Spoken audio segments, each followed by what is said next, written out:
여호와의 말씀이니라. 보라, 내가 사람의 씨와 짐승의 씨를 이스라엘 집과 유다 집에 뿌릴 날이 이르리니 깨어서 그들을 뿌리 뽑으며 무너뜨리며 전복하며 멸망시키며 괴롭게 하던 것과 같이 내가 깨어서 그들을 세우며 심으리라. 여호와의 말씀이니라. 그때 그들이 말하기를 다시는 아버지가 신포도를 먹었으므로 아들들의 이가 시다 하지 아니하겠고 신포도를 먹는 자마다 그의 이가 신 것 같이 누구나 자기의 죄악으로 말미암아 죽으리라. 아멘. 지금 등장하는 그림은 제가 밑에 막스 베버라는 사람이 말한 쇠우리라는 것을 설명하기 위해서 소개를 합니다. 저는 이런 글들은 책들은 많이 읽었지만 전문적으로 학교에서 공부를 하지 않았기 때문에 혼자서만 했기 때문에 이런 개념 설명을 굉장히 잘 못합니다. 이게 제가 갖고 있는 가장 큰 약점이기 때문에 제가 이 설명을 잘할지 모르겠습니다. 막스 베버라는 사람은 독일의 유명한 사회학자죠. 이 사람이 말한 중요한 말 가운데 쇠우리란 말을 했습니다. 쇠우리란 말 그대로 우리인데 쇠로 만든 우리 창살, 그러니까 쇠창살로 만든 우리 같은 것이죠. 여기 이제 뭐 사람이든 뭘 가두어 놓은 그런 상태. 그는 이제 현재의 그 관료력 사회를 일종의 쇠우리라 그렇게 설명을 합니다. 그러면서 그가 많이 말한 것은 이 쇠우리는 어떻게 보면 우리들에게 아주 합리적으로 생각할 때 그건 당연한 것처럼 여겨지면서 사람들이 있다는 거죠. 그러면서 그가 한 이제 유명한 그 책이 잘 안 대로 프로테스탄티즘 윤리와 자본주의 정신이라는 책에서 자본주의란 이 제도가 어떻게 만들어졌는가 하는 걸 설명합니다. 물론 이제 막스 베버의 자본주의가 왜 어떻게 만들어지냐, 우리가 지금 살고 있는 사회가 자본주의 사회인데 거기에 대해서 설명은 각각 다릅니다. 막스 베버의 얘기니까 그냥 들으십시오. 그가 했을 때 그가 생각하는 중요한 자본주의 동력 중에 하나를 그는 프로테스탄트, 다시 말하면 개신교란 이 종교를 가진 집단의 사람들이 이런 자본주의의 중요한 정신적 역할을 했다고 그렇게 생각합니다. 물론 베버도 절대로 그 사람들이 모든 자본주의를 만들었다고 생각하지 않습니다. 그런 식의 것들은 그가 생각은 아닙니다. 그러나 그는 이런 중요한 동력이라고 그렇게 생각합니다. 그러면서 이제 그가 설명하는 것이 그 책에서 아주 길게 많은 사례들을 설명합니다. 예를 들면 직업 소명에 대한 의식들, 그리고 예정론에 대한 이런 생각들, 이런 것들이 같이 작용하면서 그 나름대로 여러 가지 방식으로 작용해서 사람들의 마음속에 내가 어떻게 하면 물질적인 이런 노력, 다시 말하면 직업과 또 장사와 사업을 더 성실하게, 더 땀 흘려 일할 수 있을까 하는 이런 동력들이 끝없이 이런 그 개신교의 이런 신앙 전통이 계속 영향을 미치고 일종의 강제적 역할까지 했다는 것이고, 그리고 그가 말하는 것처럼 구원의 얘기, 즉 구원의 확신까지도 이 문제와 연결하고 싶은 것이 그의 마음입니다. 제가 한번 읽어보면서 이거 너무 심한데 하는 생각하지만 어쨌든 그런 식으로 해서 그가 생각할 때 이 자본주의라는 것이 간단하게 만들어진 것이 아니고 이러한 여러 가지 정신적인 역할들을 통해서 이루어졌다고 얘기를 하죠. 그가 말할 때 중요한 것이 금욕주의 같은 것도 그런 겁니다. 금욕하면 우리는 아주 소극적으로 생각하지 않습니까? 근데 그가 볼 때 금욕주의라고 할 때 그것은 모든 것들을 줄이죠. 시간도 줄이고, 그리고 먹는 것 줄이고, 그리고 또 모든 생활 방식도 아주 단단하게 합니다. 그러므로서 매진해서 하나님의 그 구원의 역사에 자기 자신을 매진해 가는 가운데서 오직 이윤을 위해서, 그리고 더 많은 그 사업과 자기의 삶의 충실성을 위해서 살아가는 이런 영리 추구가 또한 그런 역할을 했다는 그런 설명을 합니다. 그러면서 그는 얘기를 하기를 이와 같이 합리적이고 아주 탄탄한 자기 나름대로의 생각들이 계속해서 이루어지는 가운데 자본주의의 정신이 만들어지고 그 정신이 바로 오늘 우리의 이야기라고 얘기를 합니다. 물론 이제 막스 베버는 이렇게 말한 다음 그 마지막에 이렇게 씁니다. 그런데 그가 볼 때 이것은 이 마지막 끝자락이 어떻게 될지는 알 수가 없다. 그는 이렇게 말하죠. 일종의 자기 발작적인 자기 중심주의, 난 이것이 굉장히 염려된다. 그런 얘기를 합니다. 그리고 그는 이렇게 얘기를 하죠. 전문의는 전문인이 있을 텐데 아주 정신이 사라진 전문인, 그리고 가슴이 없는 향락 중심주의, 이런 무가치한 인류가 어떤 의미에서 도래할지도 난 모르겠다. 그런 우려를 합니다. 그러니까 막스 베버는 절대로 자본주의를 찬양하는 사람은 아닙니다. 단지 그는 자본주의를 사회학적으로 분석해 보고 싶은 것이죠. 제가 왜 이 말씀을 드리냐 하면 그가 생각할 때 우리가 살고 있는 이 자본주의라는 사회는 나름대로 사람이 합리적이고 아주 옛날 사람처럼 그냥 무분별하게 그냥 아무 생각 없이 살아가고 달리 나름대로 생각을 잘 정리해서 그렇게 금욕적으로 이렇게 살아와서 이런 제도를 만들었는데 그 제도가 다음 순간은 또한 다른 사람, 다음 단계가 되면 또 다른 사람, 또 다른 제도를 억누르고 억압하고 그리고 그것이 관료적이 되고 그래서 우리 자신을 억압하는 이런 기제를 계속해서 간다는 거죠. 그러니까 그가 볼 때 이 사회란 것은 끝없이 우리를 가두는 이 쇠우리와 같고 우리는 어떤 의미에서 자꾸만 합리적인 말을 하지만 결국 우리에게 그런 일들이 일어난다는 거죠. 제가 이런 글을 생각하다가 얼마 전에 이분은 경희대 교수인데 이분 처음 보는 분인데 이분이 이 사회학 교수인데 이런 글을 하나 썼습니다. 재밌는 글이었습니다. 보통 우리가 블라인드 채용이라는 걸 하죠. 블라인드 채용. 다시 말하면 아무도 우리가 채용할 때 뭐 학력이나 그 다음에 그 교양이나 뭐 이런 거 다 없애고 그냥 그 사람을 그대로 본다는 겁니다. 사실 우리가 볼 때 이건 굉장히 공정하고 합리적인 것이고요. 지금까지 우리가 볼 때 학력이나 뭐 고향이나 혹은 뭐 여러 가지 연고 이런 걸 통해서 불공정했기 때문에 그래서 이건 굉장히 합리적인 것으로 생각합니다. 그런데 지난 2022년에 아무래도 우리나라는 서울대학교 중심이니까 그 하나의 그 통계가 나왔습니다. 수시 최초 합격자를 분석했는데 거기에 그 블라인드 채용을 입시를 통해서 들어온 아이들의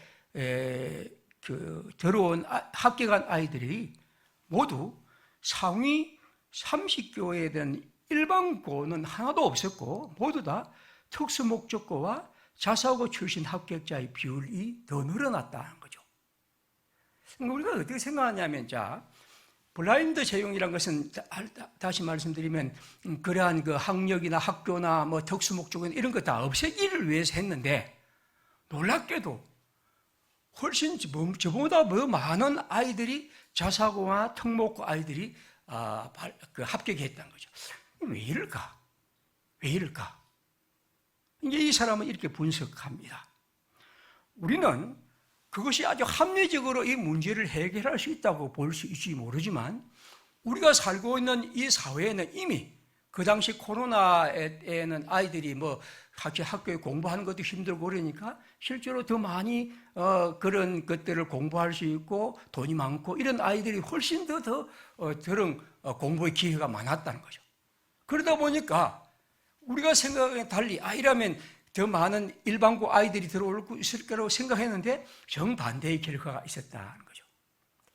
쇠우리란 것은 우리가 생각할 때 어떤 합리적인 생각들을 갖고 있지만 그것은 우리가 살고 있는 이 사회가 어느 정도의 어떤 것이 되면 그런 것은 그렇게 큰 의미를 가질 수 없다 하는 그런 말이기도 합니다. 슬픈 얘기지만 막스 베버의 얘기는 꽤 논리적인 그런 생각이 듭니다. 그런데 오늘 성경의 설교는 그와 정반대의 얘기를 하고 있습니다. 제가 제일 처음 제목은 이 앞에다가 어떻게 붙이냐면 쇠우리는 없다. 그대의 앞날이 열려 있다. 이렇게 이제 했는데 그게 좀 이상해서 그냥 그걸 떼었습니다. 자, 27절과 오늘 읽은 29절과 30절을 한번 보겠습니다. 여기 보면 하나님이 예레미야에게 이렇게 말씀하십니다. 29절이죠. 그때 그들이 말하기를 다시는 아버지가 신포도를 먹었으므로 아들들의 이가 시다 하지 아니하겠고 신포도를 먹는 자마다 그의 이가 흰 것 같이 누구나 자기의 죄악으로 말미암아 죽으리라. 자, 이 말이 어떤 말입니까? 이게 속담입니다. 이게 지금 에스겔 18장에 있는데 보겠습니다. 에스겔에 똑같이 나와 있습니다. 여호와의 말씀이 내게 임하여 이르시되 너희가 이스라엘 땅에 속담에 이르기를 아버지가 신포도를 먹었으므로 그의 아들의 이가 시다고 하면 어찌 됨이냐? 주 여호와의 말씀이니라. 내가 나의 삶을 두고 맹세하노니 너희가 이스라엘 가운데에서 다시는 이 속담을 쓰지 못하게 되리라. 그러면 이 속담이 그 사람들 가운데 퍼지고 있었던 속담입니다. 아버지가 신포도를 먹었으므로 아들의 이가 시다. 이건 이제 유전적으로 설명하는 게 아니고 그 사람들이 하는 말이 뭐냐면 그만큼 대물림한다 그런 말이겠죠. 아버지가 죄 지으면 아들도 벌을 받는다 뭐 이런 비슷한 얘기입니다. 우리가 보통 하는 말로는 그런 비슷한 얘기죠. 그러니까 그 사람들이 생각할 때 아버지 속담이 어떤 사람에게 어떤 집안에 어떤 어려운 문제가 있으면 아버지가 신포도를 먹었으니까 아들의 이가 시다 하는 말처럼 그런 일이 일어났다. 우리나라 사람들 그런 얘기를 자주 하죠. 그런 얘기가 있었는데 이 예레미야와 에스겔이 이렇게 말합니다. 여러분, 너희들은 다시는 너희들 가운데 이 속담을 써서는 안 된다. 이 속담은 잘못된 속담이다. 하나님의 사람들은 이 속담을 결코 쓰지 말라. 이게 하나님의 하신 말씀입니다. 그럼 왜 이런 말씀을 하셨습니까? 알다시피 예레미야의 이 말과 에스겔의 말은 바로 이스라엘 백성들이 지금 1차로 바벨론의 포로로 잡혀가 있습니다.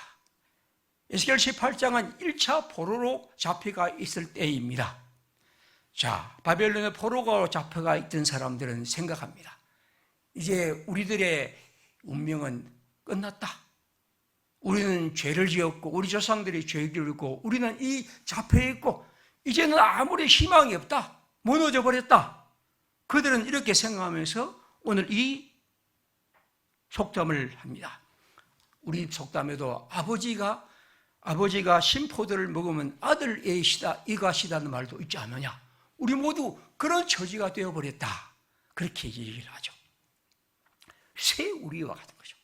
쇠우리와 같이 우리는 이 우리 안에 갇혀버렸고 바벨론의 포로 잡혀있고 우리 모두는 그러한 운명에서 벗어날 수 없는 처지에 있다. 그들이 그렇게 얘기를 합니다. 우리가 보통 말하는데 가문의 저주, 아주 안 좋은 말입니다. 이런 것은 제가 그냥 썼습니다만 절대로 쓸 말은 아닙니다. 보통 이런 말을 쓰는데 이건 절대로 쓸 말이 아닙니다. 이와 같은 얘기들이 옛날도 있었고 오늘도 있습니다. 지금 이 사람들은 이런 말을 들어서 하나님의 백성들이 반드시 가져야 할 생각, 다시 말하면 하나님에 대한 기대와 하나님이 우리를 이끄실 그 어떤 것들을 찾아가야 하는데 우리가 아무리 절망적이고 아무리 무너지고 아무리 무력하다 할지라도 뭔가 우리에게 비칠 하나님의 희망을 붙잡아야 할 텐데 그들은 이런 속담이나 읊으면서 그 바벨론 포로 생활에서 그냥 무너져 내리고 있는 거죠. 예언자 예레미야와 에스겔은 말합니다. 하나님의 말씀이다. 여러분 절대로 다시는 이 속담을 여러분의 입에서 해서는 안 된다. 아버지의 이가 시다고 아버지가 신포도를 먹었다고 아들의 이가 시다는 이런 얘기는 결코 해서는 안 된다. 오늘 예언자는 말합니다. 누가 그렇게 말하느냐? 누구나 자기의 죄악으로 말미암아 죽으리라. 30절에 그랬죠. 다시 말하면 우리는 그가 신 포도를 먹으면 그가 신 것이지 아버지가 먹었다고 나는 쉬지 않는다. 그러므로 우리는 다 자기 자신의 책임과 자기 자신의 운명을 갖고 젊어진 사람이지 어느 누구도 우리에게 그것을 전가하고 우리는 그것을 억지로 물려받고 우리는 마치 쇠우리에 갇힌 것처럼 결코 벗어날 수 없는 운명의 사람이 아니다. 이것이 지금 예레미야와 에스겔이 말하는 것입니다. 그래서 신명기 24장 16절에 이렇게 말합니다. 아버지는 자식들로 말미암아 죽임을 당하지 않을 것이요 자식들은 그 아버지로 말미암아 죽임을 당하지 않을 것이니 각 사람은 자기 죄로 말미암아 죽임을 당할 것이니라. 여러분 이런 걸 갖고 이 서양의 윤리 사회 윤리학자는 뭐 개인 윤리, 사회 윤리 이런 얘기하는데 이런 문제와 관계 없습니다. 이건 모두 다 자기 자신이 하나님 앞에서 주체적으로 살아가는 것이지 어느 누구도 그럴 수 없다. 그래서 이 개신교의 중요한 전통은 무엇입니까? 가톨릭에서 말하는 어떤 하나의 집단이 우리에게 마치 구원을 선사하는 것처럼 했던 것에 대한 강렬한 반대 얘기입니다. 오직 우리는 우리 자신이 하나님 앞에서 희망을 갖고 그렇게 가는 것이지 왜 여러분들은 그렇게 살아가고 있느냐 하는 것입니다. 물론 우리는 출애굽기에 있는 말을 합니다. 내 하나님은 질투하는 하나님이즉 나를 미워하는 자의 죄를 갚되 아비로부터 아들에게도 3, 4대까지 이르게 하거니와 우리는 그 성경을 압니다. 그러나 그 성경은 알고 있지만 우리는 또한 그 성경을 뒤집어야 합니다. 그 성경이 말하는 것은 하나님의 출애굽기의 말은 나를 사랑하고 나를 섬기고 내 우상을 섬기지 않고 하나님을 섬기는 사람에게는 천대까지 은혜를 베푼다는 것이고 그리고 그렇지 않게 될 때 3, 4대까지 이른다는 것은 여러분들의 자신의 후손과 다음 세대에 대한 책임을 갖고 살아가는 것이지 마치 그것이 무슨 유전처럼 우리에게 끝없이 하나의 새우리처럼 그렇게 된다는 그런 것은 아닙니다.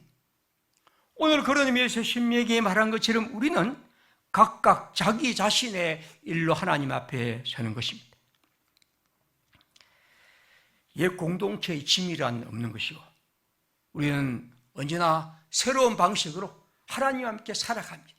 물론 우리 역사의 무게를 우리는 감당해야 하지만 그러나 그 역사의 무게 속에서 우리는 하나님의 백성으로 살아가는 그런 삶을 살아갑니다. 그런 의미에서 저는 원죄의 교리라는 것을 매우 조심스럽게 얘기하고 이해해야 한다고 봅니다.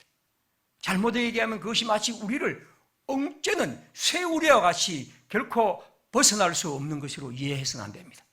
그런 의미에서 바울은 로마서 5장에서 그 이른바 원죄의 얘기를 하면서 더 중요한 것은 아담이 그의 죄가 우리를 강하게 지배하고 있고 왕노릇하지만 예수 그리스도의 은혜와 능력은 아담의 그 어떤 것보다 더 크고 놀랍고 영광스러운 능력이라는 것을 더 강조하고 싶은 것이 바울의 마음입니다. 그러므로 저는 이 교리의 얘기를 자꾸만 틀로 우리의 얘기를 강요해서는 안 됩니다. 오늘 이 예레미야와 에스겔이 말하는 것은 바로 우리는 모두 다 자기 자신의 책임과 하나님의 백성으로서의 주체적인 태도로 주님과 함께 살아가는 것입니다. 그래서 오늘 성경에 보면 이렇게 말합니다. 27절부터 30절에 하나님은 이스라엘 집에 이제 새로운 뿌리가 될 것인데 옛날을 깨어서 그들을 뿌리 뽑으며 무너뜨리며 전복하며 멸망시키며 괴롭히던 것 그리고 그와 같이 내가 깨어서 그들을 세우며 심으리라. 이건 이제 예레미야 1장 9절과 10절에 말했던 하나님의 말씀이 다시 반복하고 있습니다. 하나님은 이제 그들에게 새로운 일을 열어주신다고 말씀합니다. 내가 너희들에게 옛날에 너희들을 지금 이렇게 너희의 범죄 때문에 바벨론에 데려왔지만 끝내 너희를 심고 다시 세우고 이렇게 하나님의 사람으로 살게 하시겠다는 말씀입니다.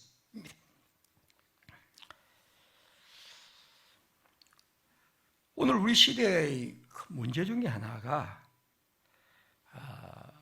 뭐 개인도 그렇고 공동체도 그렇고 우리는 우리의 앞에 있는 역사에 대해서 자꾸만 우리는 지난들에 굉장히 많이 짓눌려 있다는 느낌을 좀 많이 받습니다. 역사를 공부하면서도 역사를 공부한다는 것은 역사의 얘기를 그것이 슬픈 것이든 부끄러운 것이든 불의한 것이든 이해하면서 그 정확한 이해를 통해서 그 틈을 비집고 그 속에서 어떤 새로운 출구를 찾아가야 하는데, 만약 역사의 얘기가 그냥 그대로 우리를 절망하게 하고 마치 우리가 이 역사의 둘레에서 우리는 어쩔 수 없는 마치 식민지 사관처럼 그렇게 한다면 그건 매우 잘못된 역사 이해일 것이죠. 하나님에 대한 얘기도 마찬가지입니다. 왜 바울이 그토록 우리를 죄인이라고 계속 말하느냐 하면 그 죄인이란 걸 통해서 우리 자신을 발견하고 그 속에서 다시 등장하는 하나님의 손길과 하나님이 우리를 새롭게 하는 은총 속에서 새로운 하나님의 길을 열어주기 위해서인 것이죠. 오늘 이 성경은 바로 그런 의미입니다. 우리가 여러분이 알다시피 예레미야를 읽으면 예레미야는 지독할 정도로 이스라엘 백성들의 범죄에 대해서 규탄합니다. 저는 예레미야를 엄청 많이 읽었고 좋아하지만 읽을 때마다 이분 너무 심하다. 왜 이렇게까지 얘기할까 싶은 생각이 듭니다. 그러나 예레미야가 그토록 그렇게 말한 것은 끝내 그를 통해 하나님이 우리에게 다가오시는 새로운 길을 발견하고 그것을 제시하려는 그런 마음입니다. 세울이 그건 예레미야의 복음의 선포가 아닙니다. 비록 우리가 아무리 절망적인 상황에 처하였을지라도 그것은 결코 우리를 지배하고 우리를 짓누르고 우리를 무너뜨릴 수가 없습니다. 왜냐하면 우리에게는 언제나 하나님이 열어놓으신 길이 있고 우리는 그 속에서 하나님의 길 속에서 새로운 하나님의 뜻을 발견하는 것이죠. 오늘 예레미야가 지금 포로로 잡혀가 있는 이스라엘 백성들이 이런 속담이나 되뇌이면서 거기서 앉아있는 것을 보면 그는 가슴 쳤던 거죠. 왜 여러분들은 하나님의 말씀을 그렇게 이해하는가 한 거죠. 그러므로 다시는 그런 속담 쓰지 말고 비록 여러분들이 어떤 절망 속에 있다 할지라도 하나님이 내시는 새로운 길을 발견하고 하나님의 마음이 지금 너희를 옛날에는 무너뜨리고 파괴하고 이렇게 했던 하나님이 이제 너희를 건설하고 심고 세우려는 주님의 마음을 기대하라는 말씀입니다.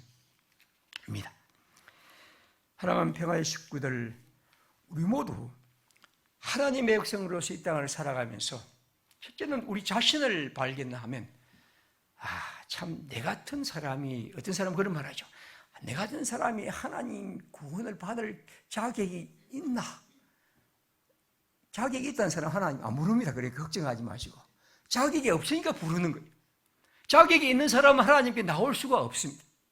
왜냐하면 자기 자신이 조금이라도 자격이 있으니까. 오히려 자격이 없는 사람이 자기 자신의 모습을 주님께 드리는 것이고 그 속에서 하나님의 뜻을 발견하고 하나님을 향하는 것이죠. 그런 의미에서 여러분 지난 우리의 삶이나 또 앞으로 우리의 삶에서 언제나 기억할 것은 우리의 살아간 과거의 그 어떤 것들도 하나님 앞에서 쇠우리는 없는 것. 그죠? 하나님은 우리에게 그런 말 하지 말고 하나님 백성으로 살아가라는 것입니다. 그와 함께 저는 이 말씀을 또한 우리 사회의 우리 기독교인들에게 좀 얘기를 드리고 싶어요. 저도 굉장히 이제 우리 기독교에 대한 비판적인 마음이 많이 있습니다. 그리고 실제로 우리가 지금 기독교가 일어나고 있는 여러 가지 잘못되고 부끄러운 일들을 많이 보죠. 그래서 우리는 이런 판별을 합니다. 그거는 마치 우리에게 쇠우리와 같이 이제 한국 기독교는 어쩔 수 없어. 왜냐하면 이 정도 되어버렸는데 우리가 뭐 어떻게 하겠냐 하는 그런 생각들을 가질 수도 있습니다. 그러나 여러분, 앞선 사람들이 그렇다고 해서 뒤에 사람들이 꼭 그럴 필요 없습니다. 또 그럴 수도 없고요. 그 사람들이 그렇게 했다고 해서 우리가 그것을 마치 되물림해서 우리 앞에서 그런 모든 불의한 일들이 계속해서 된다는 건 없는 겁니다. 오히려 우리는 그 속에서 하나님이 주신 새로운 길을 발견하며 살아가는 것이죠. 그런 의미에서 저는 이 막스 베버의 글을 한번 읽으면서 느끼는 것은 참 그 똑똑하고 탁월한 학자할지 모르지만 그는 언제나 이런 부분을 그냥 중립적으로 두고 있다는 것이 저는 참 그 부분에 알 수 없는 그런 생각입니다만 그는 그것을 분석하고 얘기하고 이것을 논의할 뿐이지 거기에서 어떤 출구를 찾아내는 그런 노력을 저는 제가 그 부분의 책을 다 읽어왔지 않았지만 몇 권 읽으면서 그런 느낌을 지울 수가 없습니다.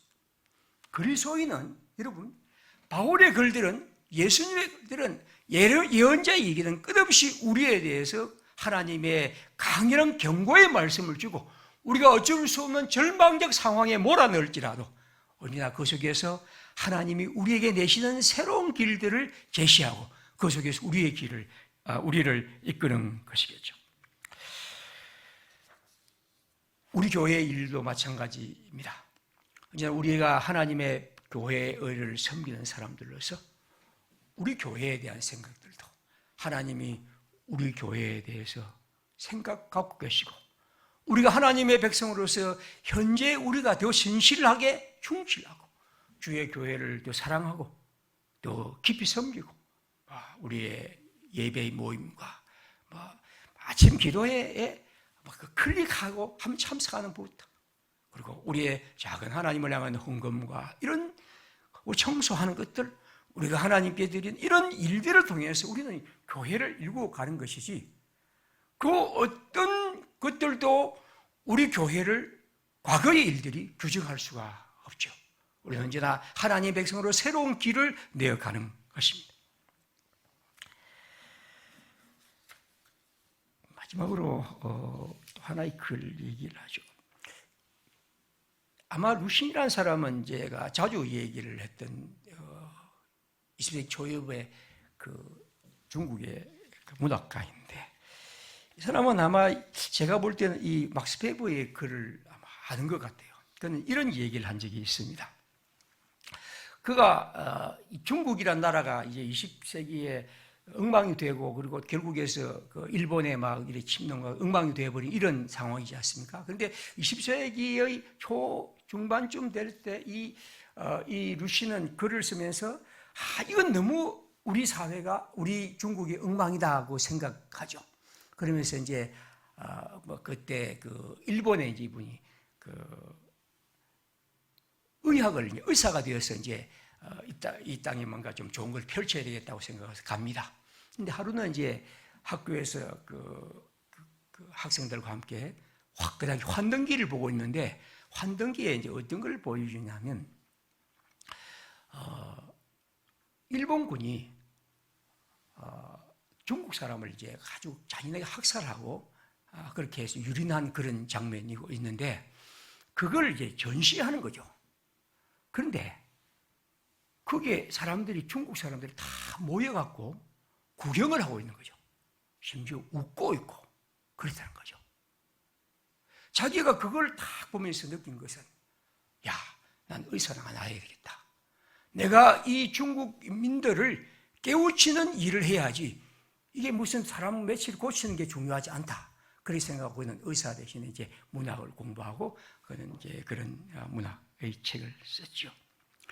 그는 이렇게 얘기를 합니다. 내가 이런 것들을 생각하고 많이 외치고 소리를 짓는데 아무도 내 말을 들으려 하지 않았다. 그래서 그는 그것을 정막이라고 말해요. 정막 강상과 같이 아무도 내 말을 듣지 않았다는 거죠. 그래서 그는 외침이라는 책에서 이렇게 말합니다. 아무 의미가 없다. 그리고 아무 지지하는 사람도 없고 심지어 반대하는 사람도 없었다는 거죠. 우리가 그 여성 안수구 하는데 반대하는 사람도 없더라고요. 그래서 진짜 적막한 느낌이 드는데 반대를 하면 붙겠는데 뭐 반대도 안 하니까. 그래서 저는 그런 느낌이 들었습니다.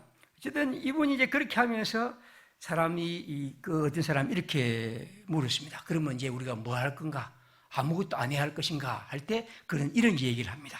가령 말일세 쇠로, 즉 철로 만든 아까처럼 방이 하나 있다 합시다. 방이 하나 있는데 완전히 쇠로 만든 방입니다. 그게 창문이나 하나도 없고 절대 불쓸 수도 없어. 그런데 그 안에 수많은 사람들이 깊은 잠에 빠져 있어. 머지않아 이제 숨이 막혀 죽겠지. 허나 지금 혼수 상태에 있어 죽는 것이니 아마 사람들은 아무것도 모르고 뭐 자는 잠에 가니까 뭐 무한주도 없겠지.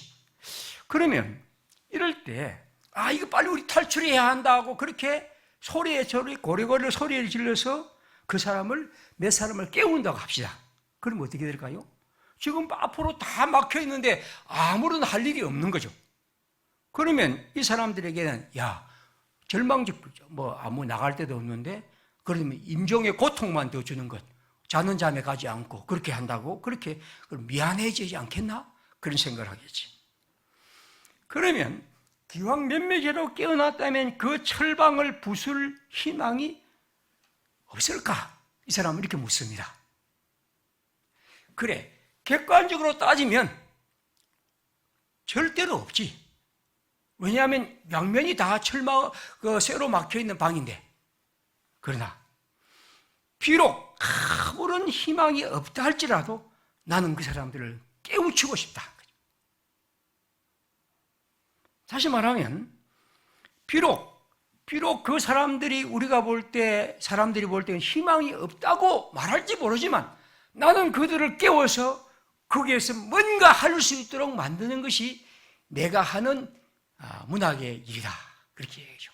물론 요즘 얘기 들으면 우스운 얘기처럼 들리지만 그 시대에 이 루시는 자신 문학의 얘기를 그렇게 얘기를 합니다. 그래서 그 유명한 말이 있죠. 희망이란 본시 있다고도 하고 없다고도 할 수 있는 것이다. 마치 땅 위에 길과 같은 것인데 사실 땅 위에 길은 없었죠. 그런데 사람들이 다니다 보면 길이 생긴 것처럼 희망은 또 그런 것이다. 그런 얘기를 한 적이 있습니다. 저는 우리가 살고 있는 사회, 지금 우리 개인이 갖고 있는 현실, 혹은 우리 교회 앞에 있는 이런 일들이 결코 아무렇지 않다 하고 미화하고 그렇게 생각하지 않습니다. 우리는 크고 작은 문제들이 있고 또 우리 앞에 많은 일들을 갖고 있습니다. 우리 교회 앞에도 그렇습니다. 그러나 우리는 결코 그것이 우리에게 쇠우리일 수 없다는 거죠. 저는 그렇게 생각합니다. 죽음 자체도 우리에게 쇠우리일 수 없습니다. 결코 그것은 우리를 짓누르는 쇠우리일 수 없습니다. 우리는 반드시 하나님의 백성으로서 그것을 뚫고 나갈 힘과 희망과 노력이 있습니다. 하나님은 그런 의미에서 사람의 손을 필요로 하시고 사람을 통해 하나님의 일을 이루어 가십니다. 사랑하는 평화의 식구들, 저는 이 말씀을 먼저 우리 개인들과 우리 교회 공동체와 그리고 좀 더 그러면 우리 사회를 보면서 언제나 우리 마음에 쇠우리 같은 거 없어. 그리고 우리는 우리가 주는 하나님의 희망을 갖고 그리고 하나님이 우리에게 주는 나름대로의 희망의 끈을 찾아보면 우리는 그 있음을 기억하고 살아가는 것이고 그 속에서 우리는 또한 하나님 백성으로 이 길을 걸어가는 것입니다. 기도하겠습니다.